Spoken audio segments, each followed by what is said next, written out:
The fourth mantra.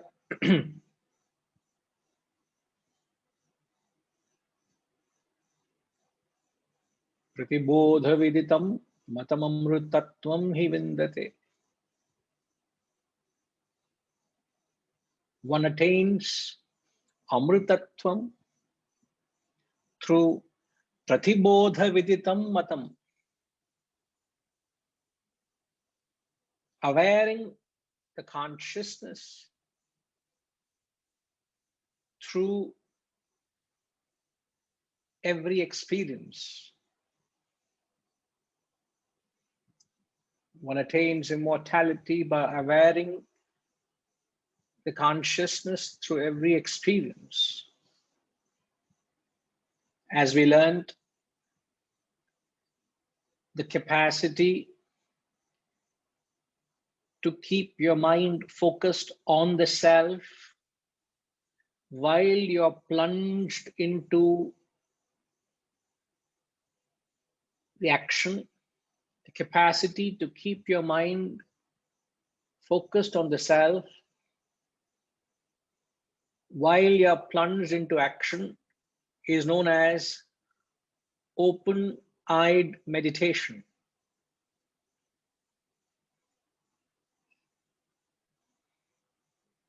Open-eyed meditation is the same principle of meditation. The principle of meditation is to keep your mind focused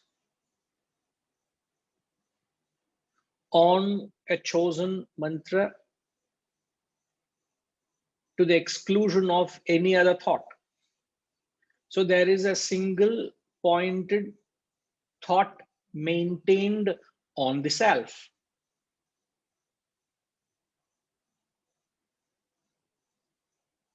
But when you do that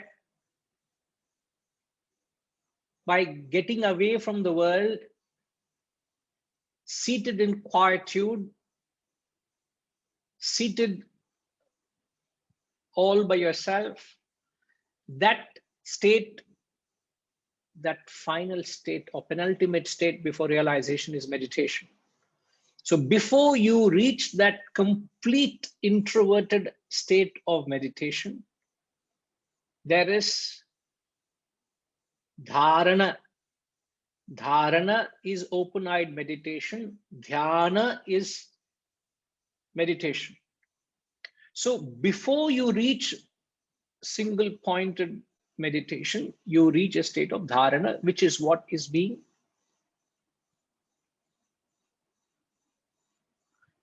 captured in this verse. And what is open-eyed meditation?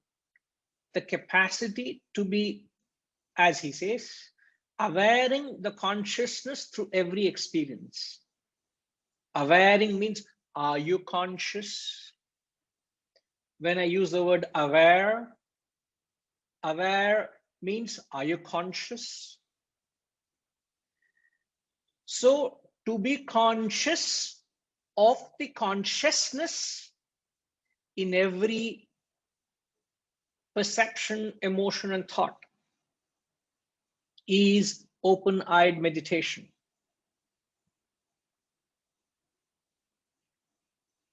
I repeat, to be conscious of the consciousness in every perception, emotion, and thought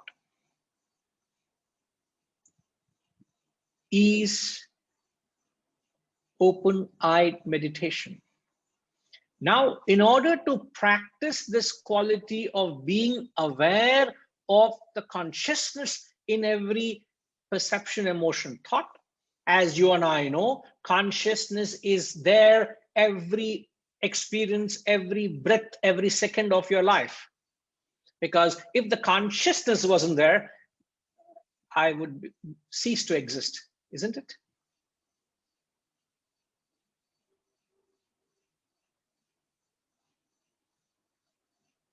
I become non-existent. So while I'm going through each experience, am I able to shift my focus from the experience to that which enlivens the experience. Now you see where the shift must come from. The shift must come from the experience. The experience is you're experiencing various objects and beings, which is the various perceptions. You're experiencing various emotions. You're experiencing various ideas. Now, when you are experiencing perceptions, emotions, and thoughts, there is the consciousness behind it, isn't it? The consciousness was there every walk of your experience. But while you're experiencing a certain perception, are you able to attune to the consciousness behind that experience? If you are able to attune to the consciousness behind the experience while you're going through the experience, that quality to attune to the consciousness, being aware of the consciousness, being conscious of the consciousness, is open-eyed meditation.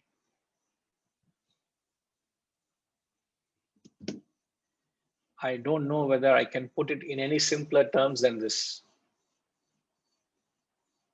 To be conscious, to be aware, to attune to the ever-present consciousness while you're going through the various experiences of actions, perceptions, emotions, and thoughts. So while you're in the marketplace, while you are drawn into the extroverted world, there is still certain amount of vasanas, there's still certain amount of action because of your vasanas, you're extroverted, but in and through that extroverted nature of action, you are able to remember self-realization as the only objective of every action, exertion, every thought. Everything that you do is only for self-realization.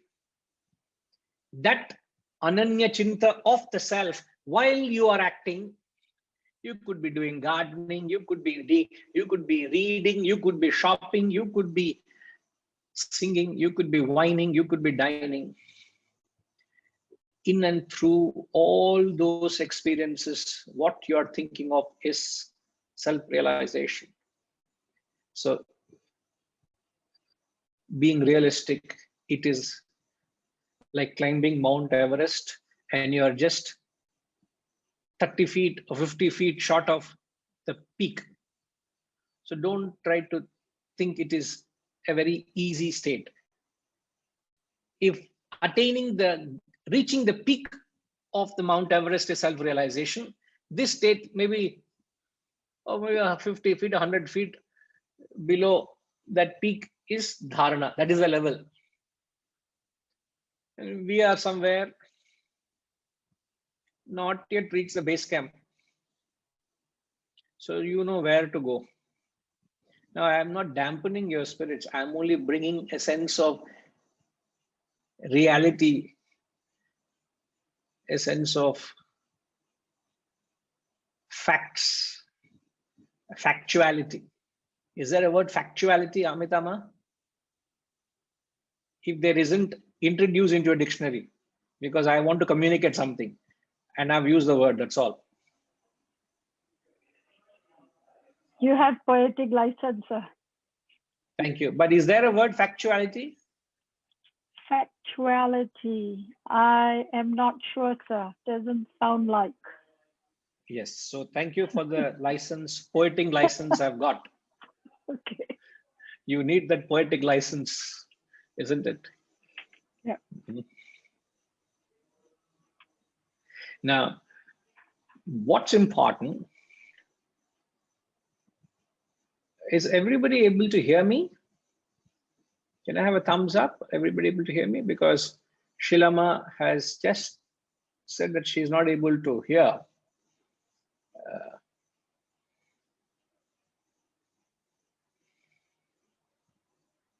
Maybe somebody can advise her to log off and log in back, please. Okay.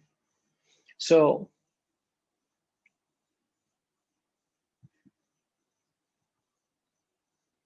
UK, not UK. US. Sorry.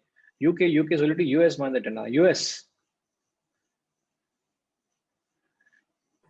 Yes, Guruji. This is the problem when UK and US both attend, no?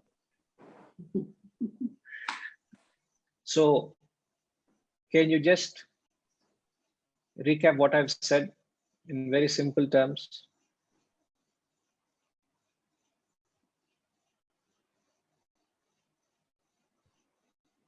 If you are able to do all your actions thinking of one goal, Ananya Chinta,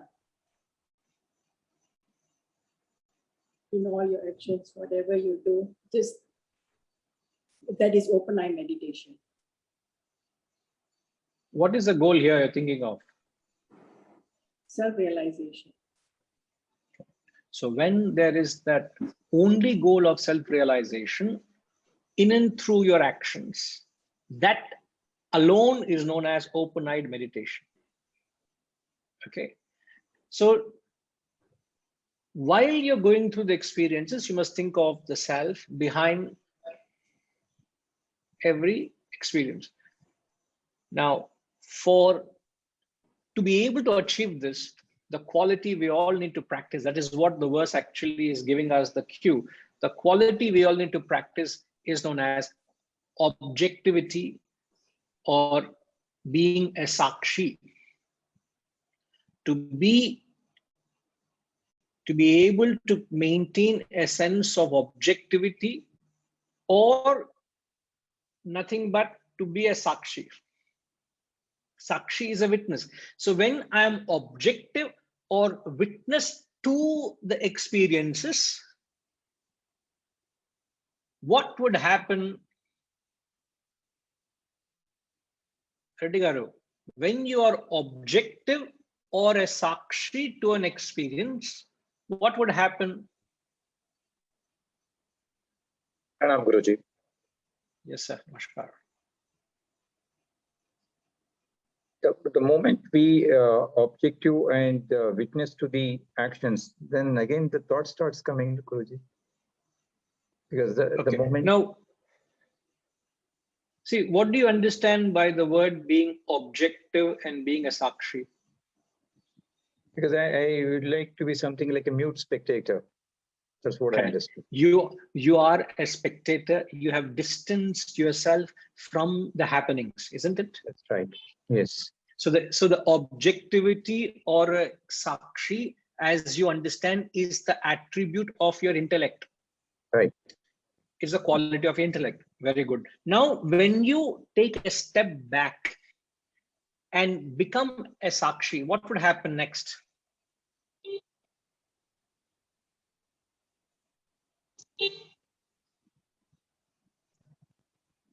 So means when I step back and just being a witness to the actions.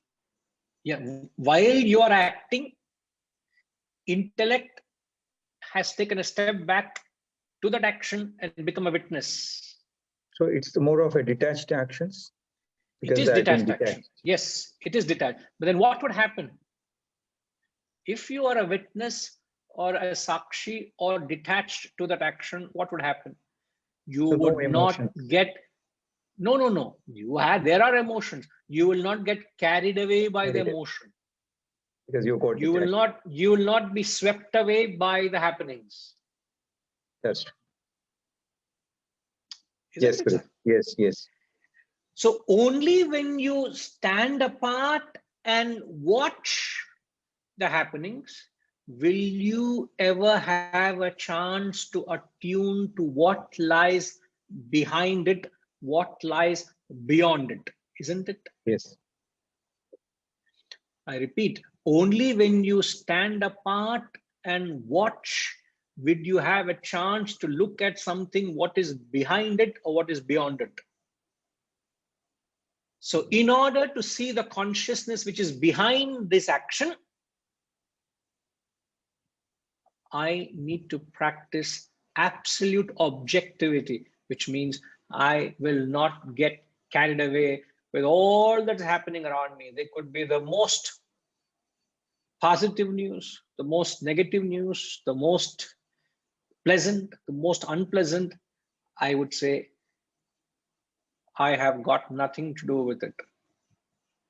It's like a judge in the court. He says, I have got nothing to do with it. I'll just oversee the proceedings. I will not favor anyone. There is in and against arguments. He will say, I will not have any say in the matter. I'm objective, I'm detached. I've got nothing to do with it. More like a That neutral. kind, neutral, you are a neutral. So we can only practice this quality of open-eyed meditation only when you are objective. Remember this. And obviously, as I've said, this is 100 feet short of the peak of Everest. So at our level, what we need to start is, now why do I say that we are not at that state? Simple assumption, I'm assuming this, is how many of you can think of self-realization during the course of the day? The various actions you're performing. How many of you think of moksha? How many of you think of liberation? Harish, when you went to the accountants filing your accounts, did you think I'm doing this because this takes me to self-realization? Okay, obviously you said no. Reddy Garu, when you had a very important board meeting, let's say today, would you think of this action of my board meeting I'm doing as my dharma because I want to attain moksha realization? Did you think of? No, No. Guruji. No, not at all. No. Right now, while attending the class, are you thinking of moksha self-realization? No. No. Because I'm using the words moksha, but have you got into this class thinking that this action is only taking me to moksha? So no, Guruji.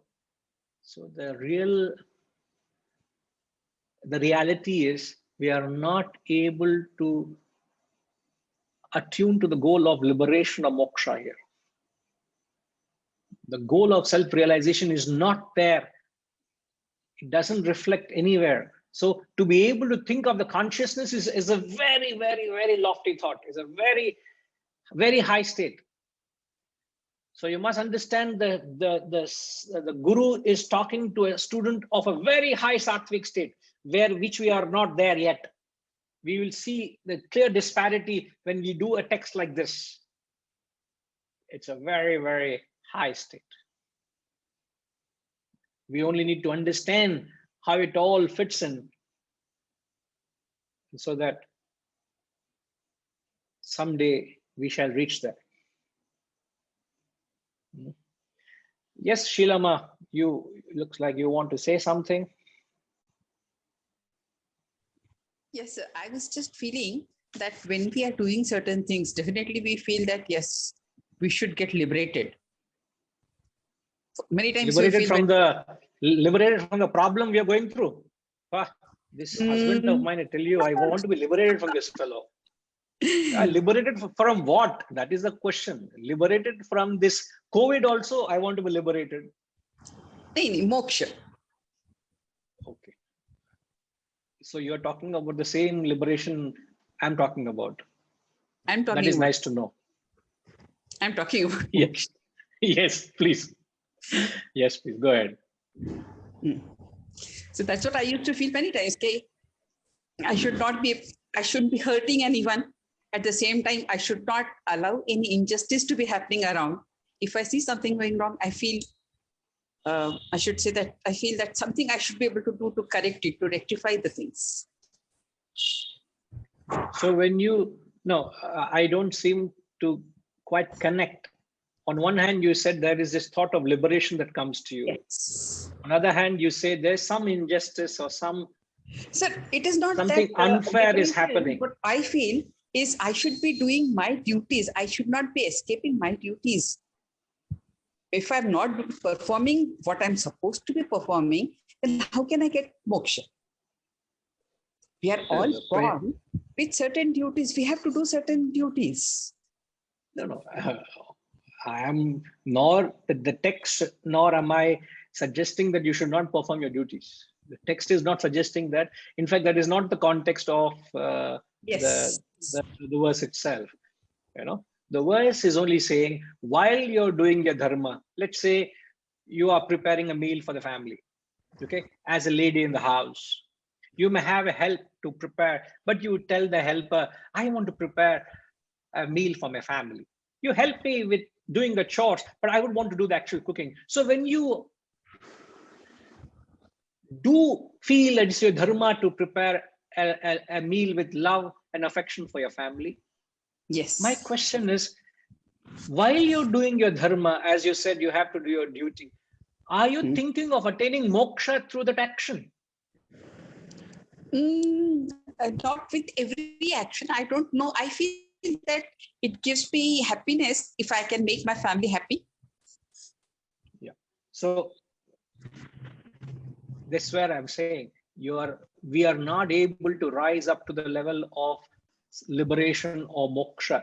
You will find that you are able to attune to certain other ideals or goals, but not realization. So the whole context is where dharana fits in that spiritual ladder. Yeah. So we are saying it is way, way above. It's a very high level. Yes. So the seeker at this, okay, right. Thank you. Thank you. So I hope it has clarified what you want to seek. Have you got that clarified? Yes. Yes. Right. Sure. Thank you. Thank you. Yes. So all what we are saying is it is at a very, very high level. And in order to reach that state, you need to practice objectivity so that you don't get carried away with the proceedings. You're able to go. It's like, you know what's happening behind the scene. You know the consciousness is there behind, and you are able to attune to that than what's happening on the stage. You know, Vidyaranya, the great Vidyaranya, he describes the Atman or the self is like a lamp on stage. The entire drama, the theatrical performance is happening on the stages because of the lights. The stage is well lit. There's everything that's happening on the stage. When the light goes off, there's a fuse that's blown up. So the entire auditorium is plunged into darkness. Everything comes to a halt for a few minutes until that gets fixed. And movement power comes back, everything resumes, and the performance goes on. That light, you go and ask, what is that role of the light? In its presence, everything is happening. In its absence, nothing is happening. Yet it has got nothing to do with the happening. That is the role of consciousness to every action that you're performing. In its presence, right now, I'm speaking because of the consciousness. If the consciousness were to disconnect, it doesn't happen. But if it were disconnect for a moment, I cease to exist. There's no action. But while I'm performing the action, can I attune to that consciousness which has got nothing to do with the happening? That is the Sakshi Bhav. And your level of objectivity, to what extent your objective comes from, to what extent you have shifted your attention onto the self. See, intellect, I repeat, you can only practice objectivity to the extent you shifted your focus of attention onto the self. Please remember this. And how do you draw a connection to the statement? How do you make a rational sense to the statement? You can only practice objectivity to the extent you have shifted your focus of attention onto the self, the capital self, the reality. Now, the only thing that's objective to the world is the Atman. So if you have shifted your thoughts onto the self, to the extent you've identified with the self, to that extent you borrow the qualities of the self. And it is the intellect that identifies with the self. It is the intellect that identifies with the self and borrows the qualities of the self. And how do you identify the intellect with the self?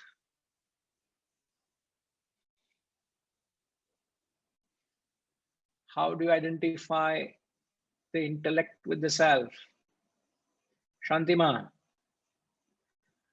how do you identify the intellect with the self in order to borrow the quality of the self, which is objectivity in your life? Hari Om Guruji. Hari Om Ma. I think I'm not able to get the question. The question is, how do you attune to the self with the intellect? Because you want to practice objectivity, isn't it? Yes. Ma, it's like simple example. You are, let's say you are in a hill station and it's actually snowing outside. It's so cold.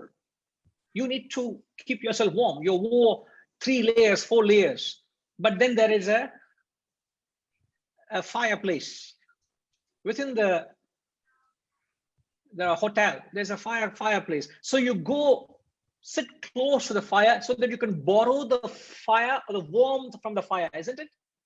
Yes. Yep. Because it is the nature of fire to give warmth. So you're borrowing the warmth from the fire. You can't borrow the warmth if you're sitting 50 feet away, 100 feet away. You got to go as close, not so close that you burn yourself, but yet enough close that you get the warmth, isn't it? So you're Yes. getting close to fire to borrow the dharma of fire because you need it. All right. Mhm. Now you want to live a life of objectivity. You don't want to live a life of attachment, get carried away, get involved and suffer the consequences. So if you want to borrow the quality of the self, you have to identify with the self, to which we have said intellect identifies with the self to borrow the quality of the self, which is witness, one of the qualities. Yeah. The Yep. question is, how does the intellect identify with the self?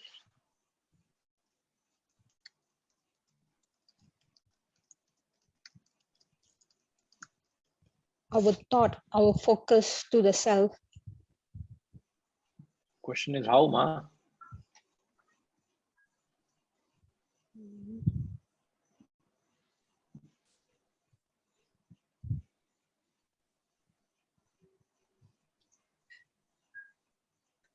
By strengthening the intellect.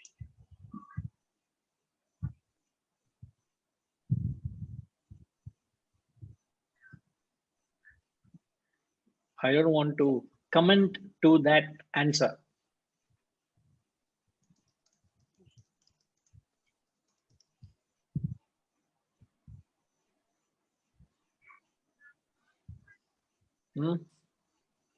Strengthening the intellect. Because the next question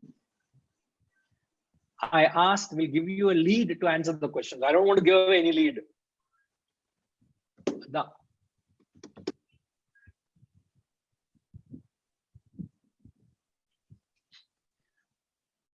All right. You have done well, Shantima. You've come to this point, but I want to ask somebody else. Kamalji, if I can ask you, how does the intellect identify with the self? Guruji, I think that we need to, as Shantima said, that we have to focus to ourselves, but to focus to ourselves, we have to, remove our focus from outside world. We have to focus inwards to focus self. And intellect can only focus if we have some kind of vairagya from the outside world. What is it? Unless until we have Vairagya from the outside world. Vairagya, all right, okay. And that will come only with our intellect thinking with the right vivek about the self, deciding what is self and what is not self. And then only we can focus inwards and we can have that vairagya in our mind and intellect. And then we'll focus in self. All right, you actually answered it beautifully. You've expanded what Shantima has said. You know, you rightly said. I will want to actually spell it so clearly that is actually so obvious that we're not able to spell it. The intellect attunes to the self through the scriptures, through the shastras, through the guru, through the knowledge, because your association with the shastras connects you to the self, isn't it? Imagine this Sanatana Dharma, this wisdom is devoid in your life. If this knowledge of the self is absent in your life, will the thought of the self get injected? Can you think of the self without the knowledge? Can you think of the self without the shastras, without the gurus, without this wisdom? So it is the knowledge. It is the wisdom. So the intellect, through the wisdom attained from the shastras, gets closer to the self and borrows the qualities of the self, which is objectivity, so that you're tuned to the self, so that you don't get carried away by the world. So it is catch 22. You get it? I'm getting excited. It is so beautiful. It all fits in so perfectly. You only need to understand all that is embedded, all that is ingrained in the words itself, and he doesn't spell it.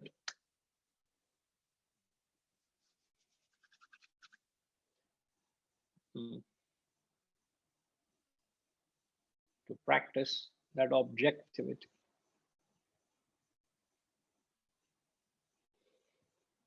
So the more wisdom you have, the more intellectual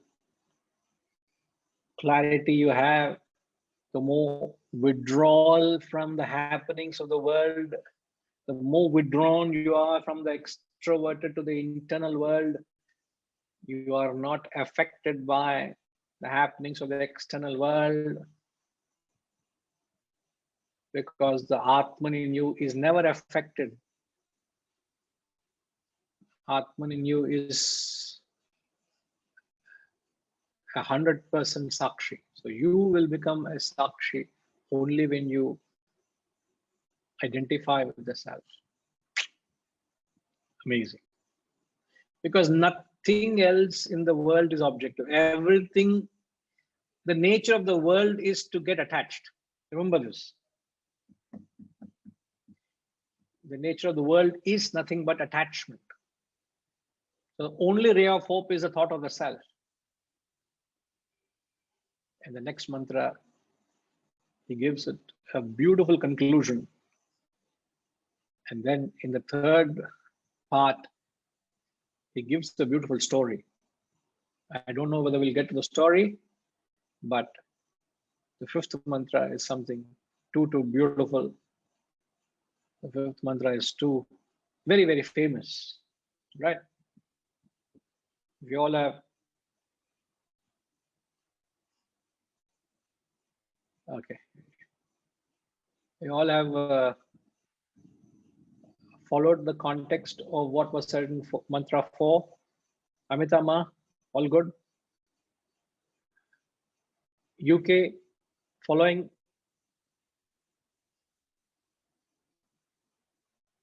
If you can say thumbs up if you're following, Ma. If you want to clarify. Namaste, Guruji.